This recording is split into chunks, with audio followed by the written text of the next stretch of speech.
Tuhan yang bermurah hati kepada seluruh umat manusia yang telah memberikan keselamatan bagi kami. Kami bersyukur kepadamu bahwa pada hari ini Engkau memperkenankan kami kembali untuk dapat berkumpul dan bersyukur bersama. Tuhan, terpujilah Engkau di dalam kekayaan kasih karunia-Mu, di mana Engkau menolong kami itu selalu dapat mengingat Engkau.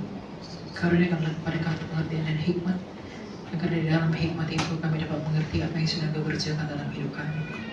Jikalau pada hari ini segala sesuatu yang tidak kami harapkan sedang terjadi, biarlah kami tidak lupa bahwa segala sesuatu berasal daripada-Mu.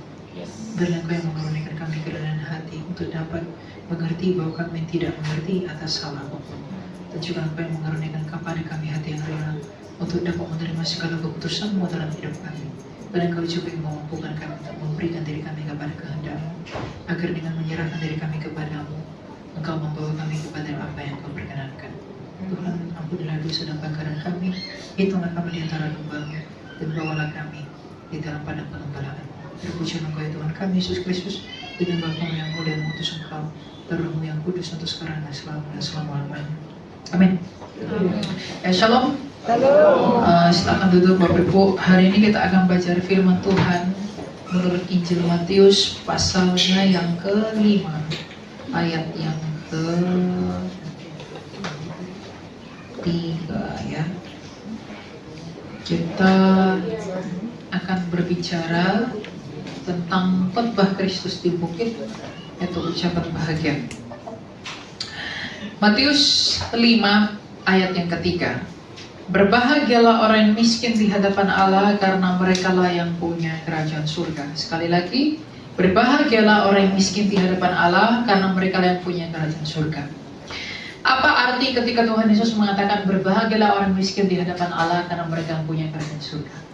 Mengapa dalam seluruh ucapan bahagia ini Tuhan kita membuka bahwa Dia menyampaikan hal yang paling penting dalam seluruh jajaran kebahagiaan? Dia mengatakan berbahagialah orang yang miskin di hadapan Allah, karena mereka yang punya kerajaan surga. Selain daripada Tuhan Yesus mengatakan orang yang miskin di hadapan Allah adalah yang punya kerajaan surga, Tuhan Yesus juga pernah mengatakan bahwa kalau kita tidak memiliki iman seperti anak kecil, kita tidak mungkin sampai ke dalam kerajaan Allah. Tuhan Yesus mengatakan berbahagialah orang miskin di hadapan Allah, karena mereka punya kerajaan surga. Artinya Tuhan Yesus sedang menekankan bahwa orang miskin di hadapan Allah harus berbahagia karena kerajaan surga padanya. Artinya Tuhan Yesus sedang menetapkan suatu standar bahagia yang berbeda, yang berbahagia dengan dunia, yang berbeda dengan definisi dunia. Kalau dunia ini berpikir bahwa berbahagia adalah tentang memiliki uang yang bertumpuk-tumpuk, memiliki rumah yang besar, memiliki nama yang hebat, memiliki prestasi segudang, Tuhan Yesus mengatakan bahwa kebahagiaan yang paling penting adalah orang yang miskin di hadapan Allah. Orang yang miskin di hadapan Allah, orang yang seperti apa? Orang yang miskin di hadapan Allah bukanlah orang yang tidak bisa punya uang, tapi orang yang miskin di hadapan Allah adalah orang yang di dalam setiap hidupnya dia berpikir bahwa dia adalah orang yang begitu berdosa. Di dalam rasa bahwa dirinya adalah berdosa, dengan demikian dia merenungkan bahwa aku membutuhkan Kristus yang datang untuk mengampuni dosa. Orang yang mengaku dirinya berdosa adalah orang yang paling berbahagia apabila dia memperoleh pengampunan dosa. Orang yang mengaku memiliki hutang kepada Allah adalah orang yang berbahagia apabila dia tahu bahwa ada Tuhan, ada juru selamat yang mengampuni dosa-dosanya. Apakah seorang pasien sakit gigi baginya adalah dokter gigi yang paling penting? Orang yang sakit, dokter adalah orang yang paling baik. Maka orang yang berdosa hanya berarti bagi mereka, Kristus hanya berarti bagi mereka yang mengampuni dosa, bagi yang merasa dirinya berdosa. Inilah standar yang diberikan oleh Kristus, bahwa berbahagialah orang yang miskin di hadapan Allah, karena mereka punya kerajaan surga. Artinya berbahagialah setiap orang yang memandang kepada dirinya sebagai seorang yang hina, agar di dalam kehinaan kita mengakui bahwa kita membutuhkan Tuhan. Agar di dalam keberdosaan kita menuntut diri kita kepada Kristus. Karena upah daripada kita merendahkan diri di hadapan Allah bukanlah sesuatu yang besar di dunia. Karena Tuhan kita yang mulia datang ke dunia ini tidak membawa apapun sebagai ganjarannya, tetapi Dia membawa hal yang paling mahal, kerendahan hati. Dia yang duduk di atas kerubin pada hari ini telah berbaring di kandang domba yang hina. Dia yang dipuji para serafim, pada hari ini telah dihina-hina oleh manusia.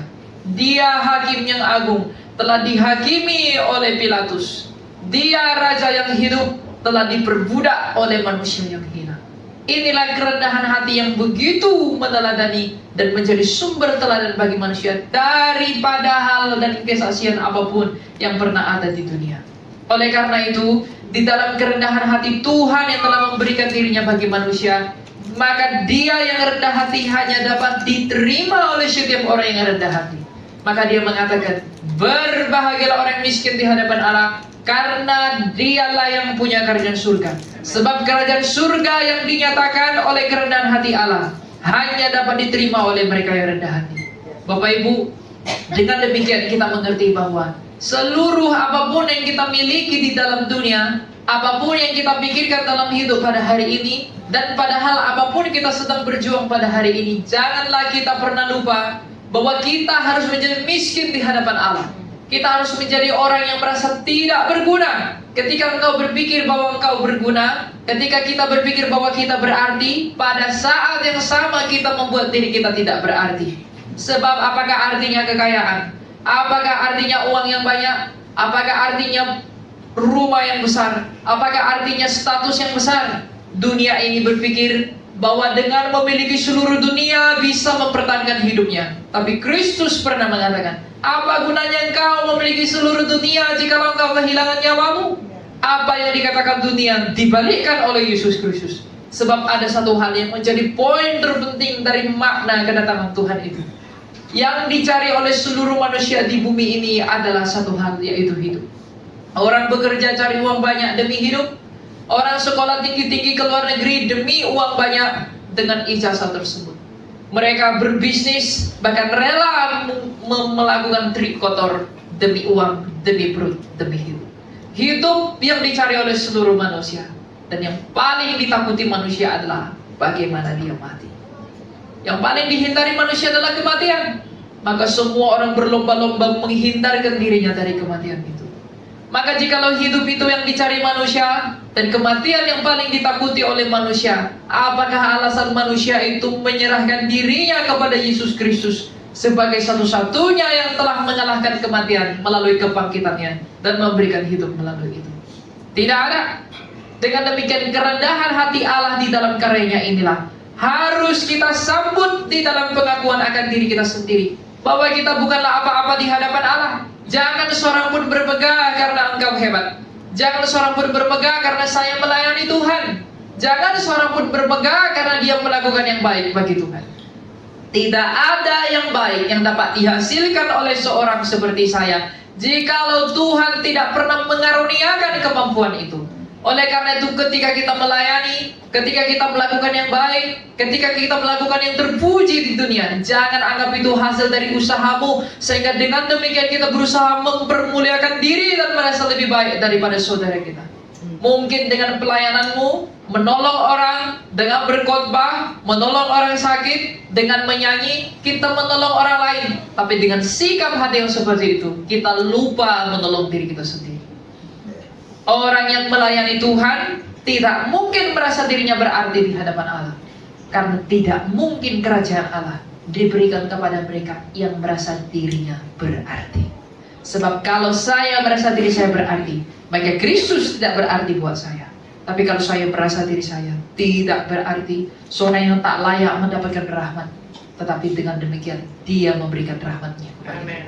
Makanya dikatakan barang siapa yang merendahkan dirinya akan ditinggikan, tapi barang siapa yang meninggikan dirinya akan ditinggikan. Oleh karena itu berbahagialah dan berbahagialah orang yang menikmati kekayaan kasih karunia Allah di dalam kemiskinan kita, di dalam hati yang merasa bahwa kita bukanlah apa-apa di hadapan Allah.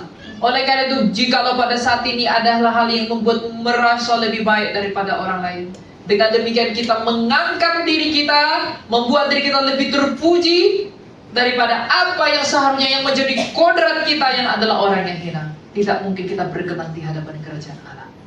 Oleh karena itu, tidak ada hal yang terpenting dalam menjadi Kristen selain daripada mengerti, memahami rahasia dan misterinya Allah. Inilah misterinya Tuhan. Kalau hal ini kita tidak mengerti di dalam misteri ilahi, sayang sekali kita menjadi Kristen begitulah. Ada begitu banyak pengorbanan, ada begitu banyak kasih, ada begitu banyak cinta. Tapi jikalau itu diletakkan di luar daripada Tuhan yang menjadi sumber pengampunan, semuanya sia-sia. Sebab apakah arti kasih jika kasih itu tercemar oleh dosa? Apakah arti cinta jika cinta itu bersumber dari dosa? Apakah arti pertolongan jika pertolongan bersumber daripada dosa? Apakah arti khotbah kalau khotbah bersumber dari dosa? Apakah arti nyanyian jikalau nyanyian itu bersumber dari dosa? Oleh karena itu, jikalau hidup ini mau berarti, berilah diri dan nyawa kita kepada Dia yang membuat semuanya yang tidak berarti menjadi berarti. Ketidakberartian itu telah ditanggung oleh Kristus, sebab seperti tadi, Dia yang mulia, yang menggenggam segala sesuatu, telah datang ke dunia ini untuk menjadi sama seperti kita. Selain menjadi miskin di hadapan Allah, kerajaan Allah hanya diperkenankan bagi mereka yang memiliki iman seperti anak kecil. Iman seperti anak kecil bukan anak kecil yang bisa lari-lari, seperti anak kecil yang menyanyi tadi. Tidak. Anak kecil di sana adalah seorang bayi, infant. Iman seperti anak kecil adalah iman yang merasa dirinya tidak bisa berbuat apa-apa. Seperti bayi, dia tidak mampu buat apa-apa.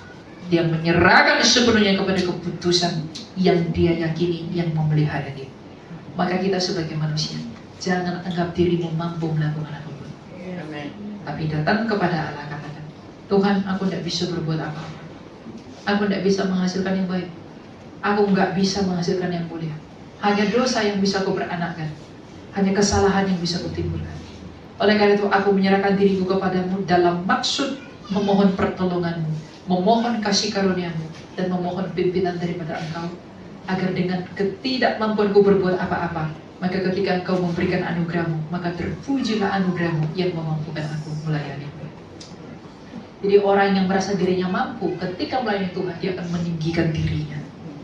Ketika orang yang merasa dirinya mampu melakukan hal yang baik, dia tidak akan memuliakan Allah, tapi memuliakan diri. Apa gunanya semua perbuatan baik, kalau hal yang baik untuk kemuliaan kita? Apa gunanya semua hal-hal yang benar, kalau hal yang benar bukan untuk kebenaran Allah, tapi untuk pembenaran diri? Tak seorang pun yang luput dari cacat celah, tak seorang pun yang pernah lepas daripada dosa. Oleh karena itu, jangan seorang pun bermegah atas apapun. Karena kelak, apabila Kristus Tuhan kita yang mulia datang di dalam tahta pengadilan, mengadili seluruh manusia, membawa sabitnya dan menuai kebun anggur miliknya, semua daripada kita akan dipertanggungjawabkan tentang apa yang telah, apa yang sudah, apa yang sedang kita pikirkan. Bukan untuk diri kita, tapi terhadap Allah. Oleh karena itu, jangan bermahkota terhadap apa yang fana, tapi bermahkotalah kepada Dia yang memberikan mahkota. Siapakah itu? Kristus sendiri. Dia yang adalah Raja, yang menunggangi keledai, menunjukkan kelemah lembutannya kepada manusia. Maka jika kita mau menyambut Dia, maka jangan hanya bersorak hosana bagi anak Daud, tapi juga menangislah. Akui dosamu, katakan kepada Allah, Tuhan, aku tak berarti di hadapan-Mu. Aku bukan siapa-siapa di hadapan. Inilah hal yang paling penting mengikut Tuhan. Sebab kalau hal ini tidak dimiliki dalam mengikut Tuhan, tidak mungkin kita bisa ikut Tuhan. Orang yang sudah berpuas diri dalam mengikut Tuhan, aku cukup melakukan ini, aku cukup melakukan ini, tidak mungkin dia berkenan di hadapan Tuhan. Karena mengikut Tuhan bukan tentang kepuasan para hambanya, tapi kepuasan Tuannya. Orang yang bekerja bagi Tuannya tidak memuaskan dirinya, tapi memuaskan Tuhan. Nah, kita bekerja, kita melayani Allah. Apakah untuk memuaskan diri, untuk mengaku, untuk merasa terpuji, merasa baik, merasa hebat? Cukup saya berkhotbah ke sana kemari, lalu saya puas. Kalau kita berpikir seperti itu, tak mungkin seperti itu pelayan Tuhan. Oleh karena itu, menjadi miskin di hadapan Allah ini seperti misteri di dalam batin manusia. Ketika engkau sakit, sakit mata, sakit kepala, sakit badan, panas, kamu pergi ke dokter, berobat cepat-cepat. Tapi ketika batin kita sakit, kehilangan kasih kita kepada Tuhan, apakah kita datang kepada Kristus mengatakan, ya tabib yang sempurna, obatilah batin? Pernahkah kita berdoa seperti itu kepada Tuhan? Kita berdoa kepada Tuhan, sembuhkanlah tenggorokanku, sembuhkanlah kepalaku. Tapi pernah tidak kita berdoa, Tuhan sembuhkanlah betapa rusaknya batinku? Pernahkah kita meminta seperti itu kepada Tuhan? Padahal berbahagia orang yang miskin tidak ada Allah. Dikatakan, blessed are the poor in spirit. Berbahagia orang yang miskin di dalam roh. Roh adalah hal yang paling penting dalam hidup manusia.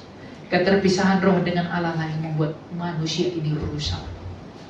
Oleh karena itu, roh dalam proses keselamatan, jiwa dalam proses keselamatan, itu harus dipulihkan dalam pertemuan kita dengan Tuhan. Jadi apa yang kita minta kepada Tuhan? Apa yang kita prioritaskan hari ini kepada Allah?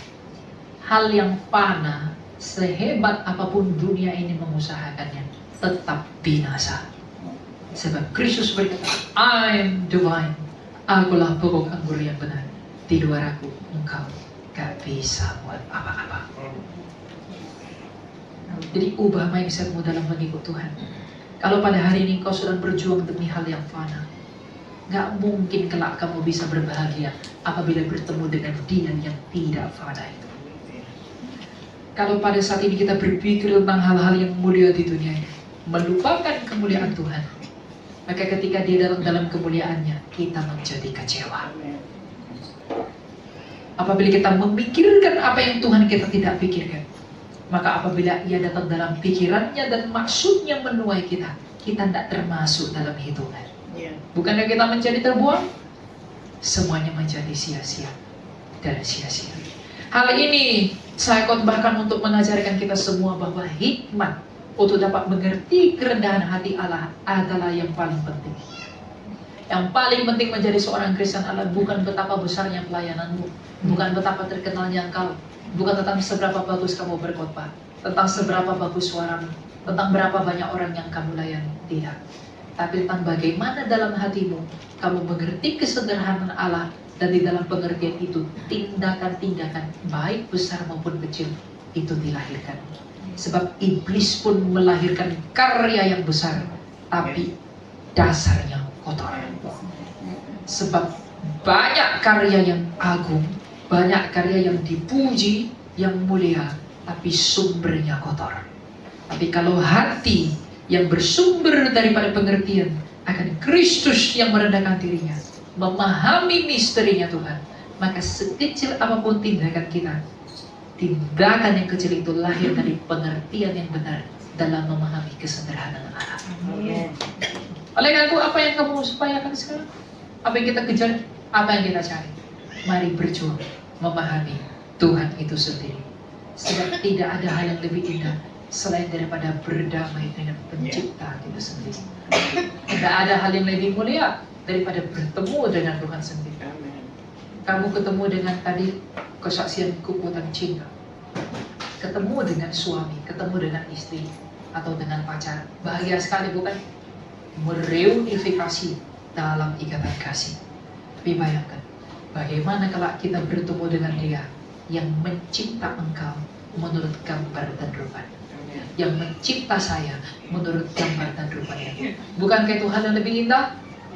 Bukan saja hal yang lebih indah, tapi hal yang tidak pernah dibayangkan oleh manusia. Oleh karena itu, di dalam iman kita harus melihat ini. Di dalam iman kita harus berpengharapan akan ini. Sebab iman adalah bukti dari yang tidak kita lihat, dan iman itu adalah dasar pengharapan kita. Amin. Jadi kalau saat ini engkau sedang bergumul, punya masalah, punya apapun yang sedang kau hadapi, janganlah engkau pernah lupa bahwa segala sesuatu Tuhanlah yang mengizinkan itu dalam hidup. Pikirkanlah bahwa ketika kamu tiba-tiba punya penyakit, ketika kamu tiba-tiba punya masalah, ketika kamu tiba-tiba punya pergumulan, itu adalah cara Tuhan di dalam hidupmu agar kamu mencapai kesempurnaan gambar dan dengan rupanya. Melalui kesengsaraan kita dibentuk menjadi serupa dengan Tuhan. Di dalam penderitaan kita semakin dibentuk menjadi sama dengan gambar Kristus. Sebab Kristus sendiri menderita. Jangan tanyakan Kenapa anak kecil menderita? Kenapa dia cacat? Kenapa dia seperti ini? Kamu mengatakan kenapa karena kamu punya standar di kepalamu. Kamu tidak gunakan standar dari Allah. Mungkin bagimu anak terlahir cacat, kasihan sekali. Karena apa? Kamulah yang membuat standar kesempurnaan manusia. Kamu tidak memikirkan apa yang Allah pikirkan. Tuhan mengatakan bahwa segala sesuatu yang tidak bisa kamu pahami itu berasal daripada Allah, di mana melalui semuanya itu Allah menyatakan kemuliaannya. Jadi apapun yang saat ini sedang terjadi dalam hidupmu, itu adalah latihan bagimu dan bagiku untuk menjadi miskin di hadapan Allah. Jangan menuntut, tapi katakanlah, ajarlah aku, ya anak Daud, untuk mengerti apa yang sedang engkau kerjakan. Aku menanti ini, aku menunggu ini, aku berjuang, aku bergumul tentang semuanya ini.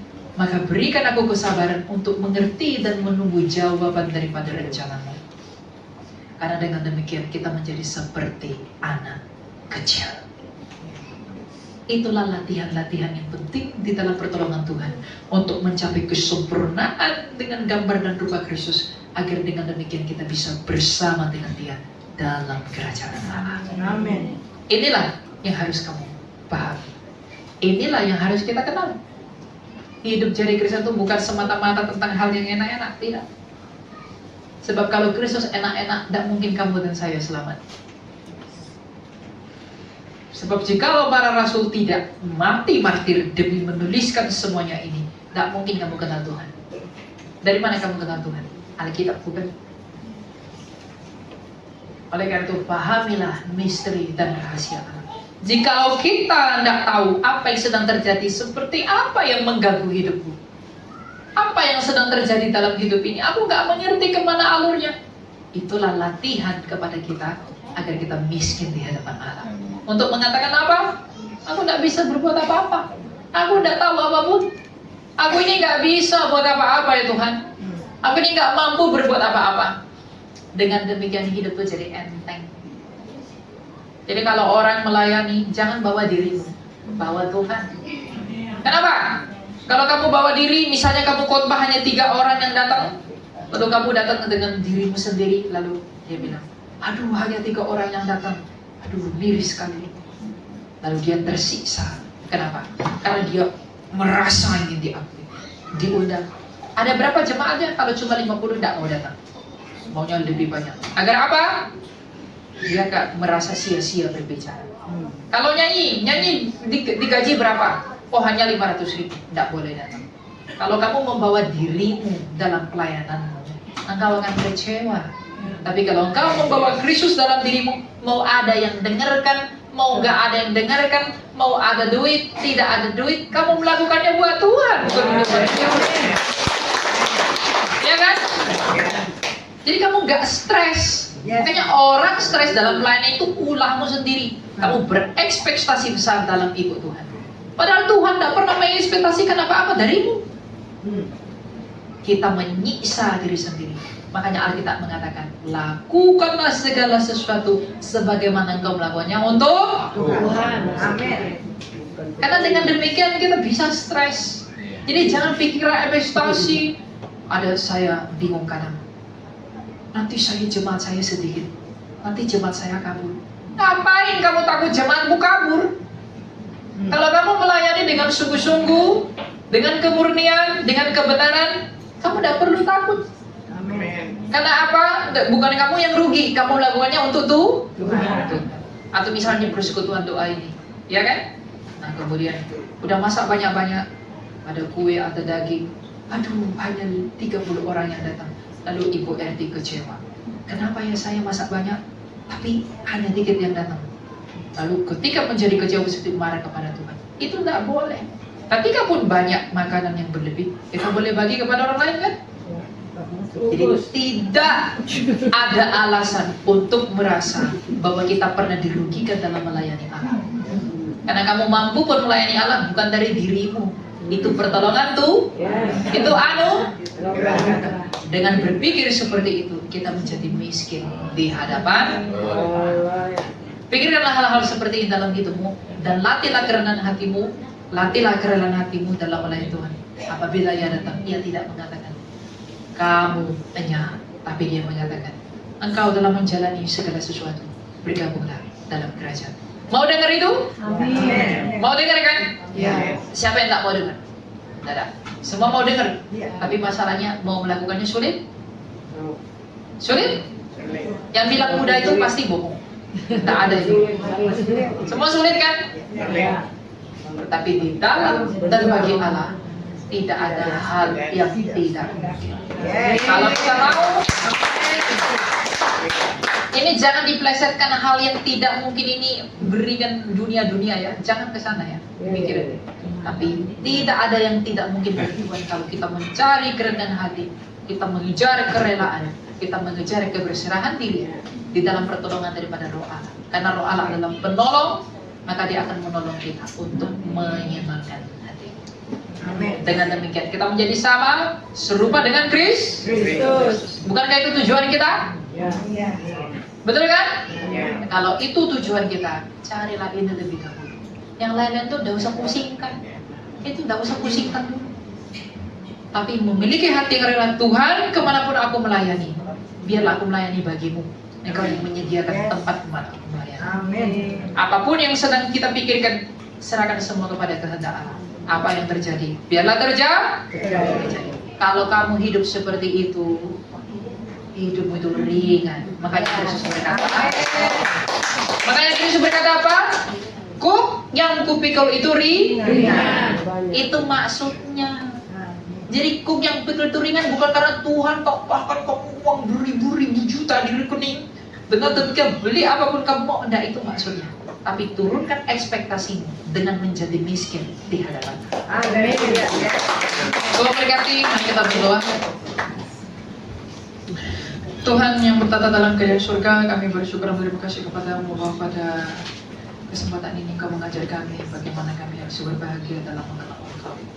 Tuhan, ajarilah kami untuk mengaku bahwa kami ini tidak mampu berbuat apapun yang baik dari diri kami. Maka karuniakanlah kepada kami Tuhan untuk dapat memulai awal hidup yang baik dalam halaman betul Engkau. Tuhan, ada yang mengaruniakan kami mata hati untuk dapat mengerti bahwa kami ini adalah orang yang berdosa yang butuh pengampunan.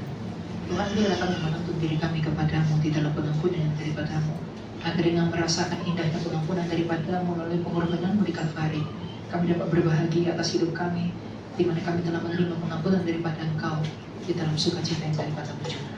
Tuhan, Engkau yang mengajari kami bagaimana kami harus melayani. Engkau yang memampukan kami bagaimana kami harus mengikut Engkau. Dan Engkau juga yang menanggung sebagaimana hukum yang Kau berikan untuk kami pikul juga. Tuhan, Kau tahu bahwa kami ini orang berdosa yang penuh dengan noda dan kusta. Biarlah Kau yang menolong kami dan mengampuni segala dosa-dosa kami, agar dengan pengampunan daripadamu kami dapat memulai awal hidup ini di dalam sukacita, menerima air hidup daripadamu. Tuhan, Engkau berkata Engkau adalah pokok anggur yang benar, dan kami adalah ranting-ranting. Apakah mungkin bagi ranting dapat menghasilkan buah jikalau ia tidak diairi oleh pokoknya?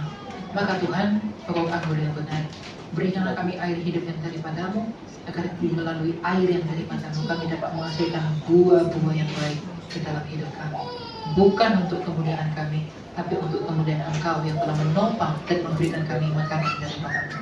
Tuhan, Engkau yang membawa persekutuan doa ini kepada apa yang Kau kehendaki, agar melalui persekutuan ini kami semakin mengenal Engkau sebagai Tuhan dan Allah yang benar. Dan di dalam pengajaran-Mu, bahwa segala sesuatu yang kami dengar dan yang kami pelajari itu dapat menuntut kami kepada kerajaan. Tuhan, jikalau kami nanti akan beristirahat, biarlah istirahat kami itu demi mengumpulkan tenaga dan energi kami bagi pelayanan dan ibadah kami. Jikalau nanti sebentar lagi kami akan dikumpulkan bersama dengan saudara-saudara kami, bersosialisasi dengan saudara-saudara kami, biarlah kami bersosialisasi dan berkumpul dengan mereka untuk melatih kerendahan hati kami, kesabaran kami, dan bagaimana kami bergaul dengan orang lain. Tuhan, jikalau kami pun akan bekerja, biarlah pekerjaan kami tidak hanya untuk mencari makanan dan minuman, tapi biarlah pekerjaan itu untuk melatih kesetiaan kami, melatih diri kami sendiri untuk bekerja mencari kerajaan-Mu juga. Jikalau juga nanti kami akan belajar, biarlah belajar kami tidak hanya untuk mencari pengetahuan duniawi, tetapi biarlah kami belajar untuk mencari kehendak-Mu, mencari tahu kebenaran-Mu, dan mencari tahu apa yang Kau inginkan agar kami lakukan. Agar semuanya dan segala sesuatu yang kami lakukan kembali kepada-Mu, dan semuanya hanya untuk kemuliaan nama-Mu, dan dengan demikian kami dipakai sebagai alat-alat-Mu di dalam kemurahan hati. Terpujilah Kau Tuhan kami Yesus Kristus. Layakan kami berdoa dengan penuh syukur Bapa kami di surga. Dikuduskanlah nama-Mu, datanglah kerajaan-Mu, jadilah kehendak-Mu di bumi seperti di surga. Berilah kami pada hari ini makanan kami sesungguhnya, dan ampunilah kami kesalahan kami seperti kami juga mengampuni yang bersalah kepada kami. Dan janganlah membawa kami ke dalam pencobaan, tetapi lepaskanlah kami daripada yang jahat, karena Kau yang punya kerajaan dan kuasa dan kemuliaan bagi Sang Bapa, Sang Putra dan Sang Roh Kudus sekarang dan selalu dan selama-lamanya. Amin.